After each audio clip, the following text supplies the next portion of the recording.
Shalom, welcome to the Jewish View. My name is Rabbi Nachman Simon with the Delmar Chabad Center, and we have two very, very special guests with us today. We have Ken Ringler, the former town manager of Delmar, our old hometown over here, and of course running for the Albany County Commissioner.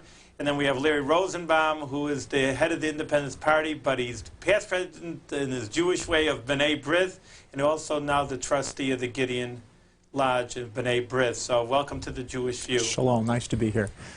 Ken, you're no stranger to Delmar. You're the head of Delmar over here from the past over here, but you're going up, you're doing more with Albany County. Tell us a little bit about yourself and a little bit with your accomplishments you felt that you achieved in the Delmar community. Well, Rabbi, you're right. I think most of the people who watch this know who I am in Bethlehem, being supervisor for 4 years, which was truly an honor for me to be involved in government and public service.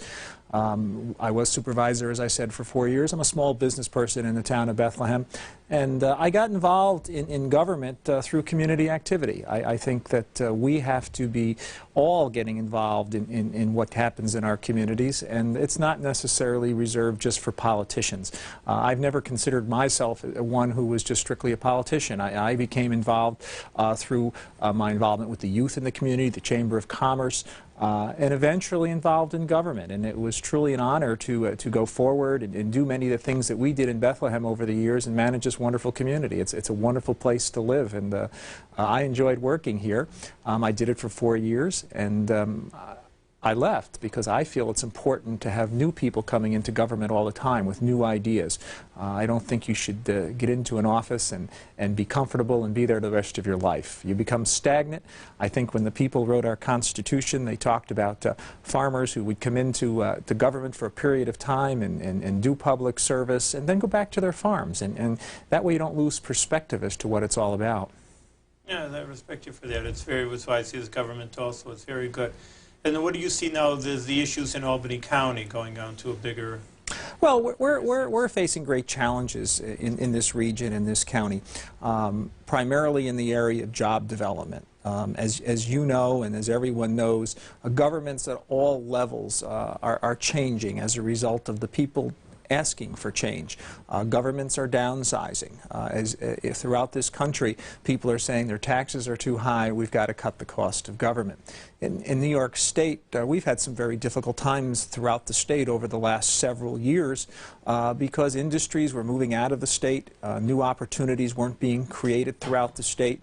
And in Albany County and the capital region, we weren't feeling the effects of that because as industry and jobs left to go elsewhere, government jumped in, and in one period of time I read that 32,000 new government jobs were created. Well, that's all changing now. And as we look to the future, we're going to have to work very hard as a region to find opportunities for our children. My daughter attends a state university system. It's subsidized by the people for her to go there. And to me, the saddest thing would be that after she graduates, she couldn't get a job in New York because there were no opportunities and had to move south or some other direction. So we're going to have to work very, very hard to attract new jobs, new industries. We have so much to offer in this region. We have a strategic location. We're the center of one of the greatest population areas in this country. We have a great transportation infrastructure with rivers, highways, airport. We have a great workforce. We have an unbelievable opportunity through the education institutions that here in this region.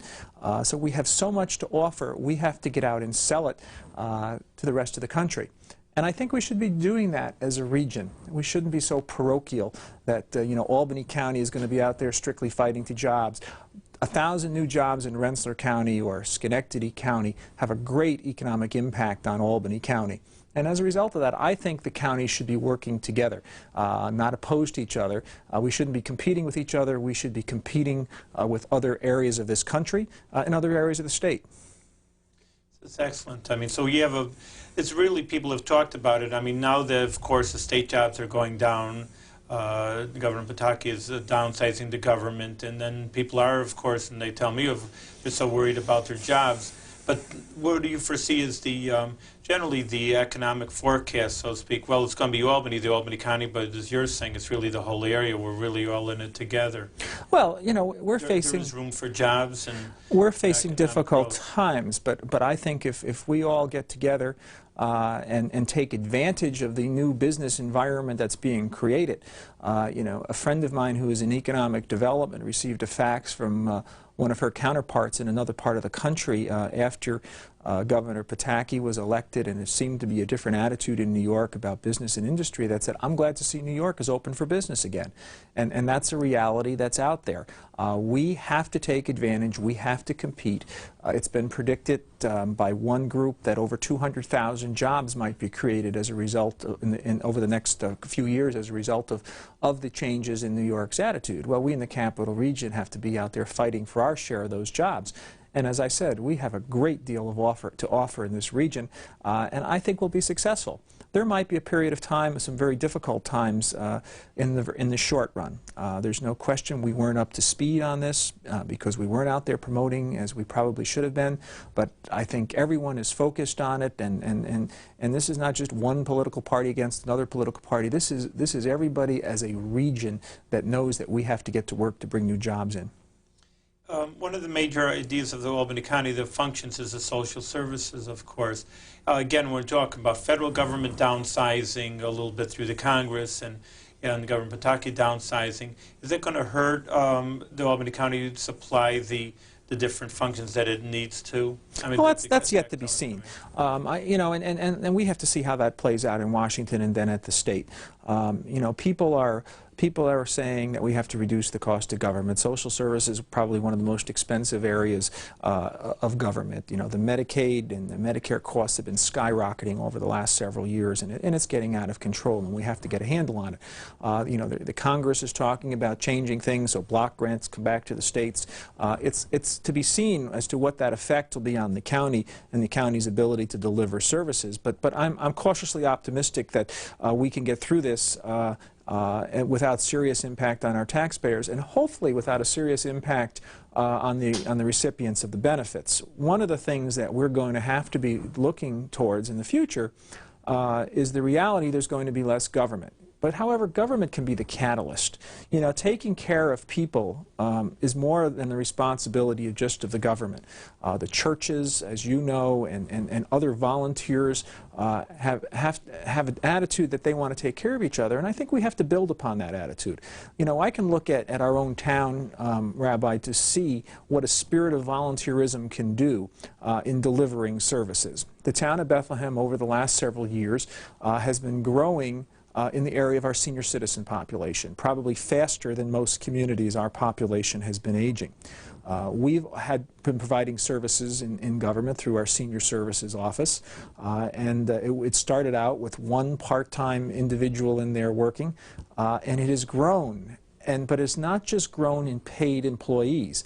Over the years, when I was supervisor, I had many discussions with Karen Peltier, who's the director of senior services, and I said, Karen, where does the government draw its line in its responsibility providing these services? Because the need is there, but is it government's responsibility to continue providing it? Well, Karen and the people in her office just went out and put together one of the most unbelievable volunteer programs that I've ever seen. Hundreds of thousands of dollars of tax dollars have been saved by the willingness of our residents to give to each other. We have an outstanding transportation system where seniors are bused to doctor's appointments, hairdressers, shopping. We have an outreach program where we go out and we talk to the seniors and determine what their needs are and point them in the right direction. We have an unbelievable program, and at the base of it is volunteerism. And I think that's the kind of thing that we're going to have to be looking at in the future at all levels of government. You know, hopefully we can see a broadening of that attitude, and I know Larry has talked about that, and that's one of the things his party is very much involved in, is bringing more people involved into the process so that as government reduces their commitment in tax dollars, that the services aren't diminished. Well, it goes again with the Jewish point of view, I think, the Torah point of view, where the Rama, Maimonides, the basic codifier of Jewish law, that the highest level of charity, of course, is finding someone a job. Just to give them and really giving subsidy is really not the way that Judaism looks at it. And of course, there always is, and people know a little bit about it, just read the Old Testament. People are even not Jewish, they could see the charity. It's just, it comes from the basic person. It never said the king or the judges or whatever the form of government in ancient biblical Judaism. It was the people had to feel an obligation to their neighbors, to their community. So that really goes hand in hand, and it makes people feel worthwhile. People don't talk about it. It's just like you say, the recipients, of course, get help, and the government gets help by not paying people. But there's also a thing. People feel better about helping other people. Also, there's a community. People know each other. They work with each other. Just gives the whole sense of community a lot better. So I think that's really a Jewish point of view in that sense of helping people, of course, but doesn't have to just let someone else do it. Like in Yiddish, the yenim, let the other person, let the government do it, and I don't have to help. I'm just going to sit here and do nothing. And you're right, and that's the attitude that we have to create. I think most people want to work, want to support themselves, want to support their children. They don't want government handouts. I believe over the years people have become complacent because the government was always there. Well, the government's not going to be there as much possibly as they were, and we're going to have to work really hard at providing opportunities for people so that people can work, can be productive, and can support themselves. That's excellent. Now, Larry, of course, what do you see as the role of Albany County government? You're in the Independence Party, of course, and independence is independent, and Ken Ringler is, of course, a Republican, but how do you see that Albany County government, which way it should roll? Well, first of all, being in the first year of a brand new political party, which our party just came into being January 1st as a result of Tom Golisano's run for governor last year, which then certified that our party would be on the ballot for 4 years on Rhodey. It's a brand new political world for us. It's brand new. So when you look at that, our basic principle is that we want citizens to run for government and to serve in government, and then to eventually return to their citizen positions, so that you have a constant flow of people in and out of government and new ideas in and out of government. So an opportunity for more people to participate. And one of the backbones of our party is that we really believe that there are so many more people today who are self-employed entrepreneurs than ever before because of the downsizing of government, that people have a much better grasp now on the financial realities of government, particularly as taxpayers, what it's costing them.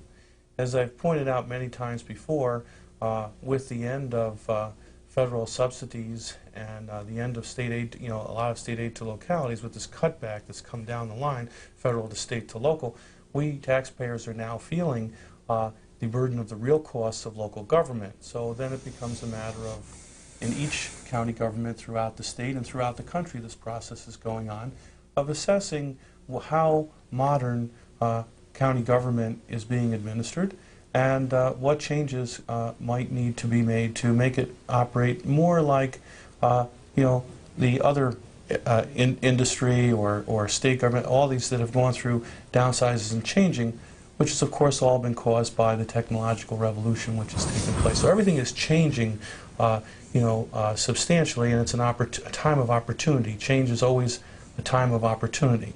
But what our party does is offer a new access to people to participate in this process. Now, in the selection of candidates, we would of course like to home grow our own candidates, but over time, that will come over time, and we encourage people to take an interest in this process. This year, it became very important, looking at across the county, to select people who would be, who had the traits of what we are actually looking for in citizens being involved in government.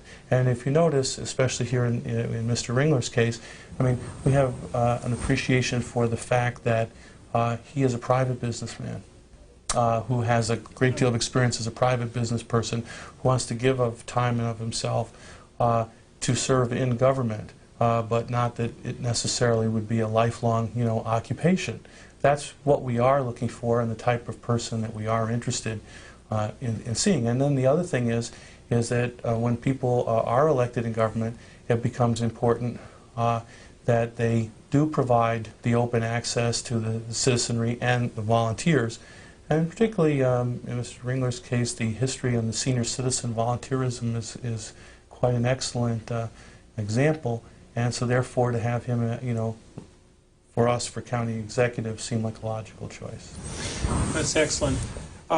Other views of the Albany County, we talked a little bit about social services. Of course, there's many things that Albany County functions for on behalf of the people. The Knickerbocker Arena is always a major issue, and I'd like to hear your views on it. Of course, can we call it a boondoggle? I don't know if you agree with these views over here. You can, of course, state your own ideas of what happened at the Knickerbocker Arena.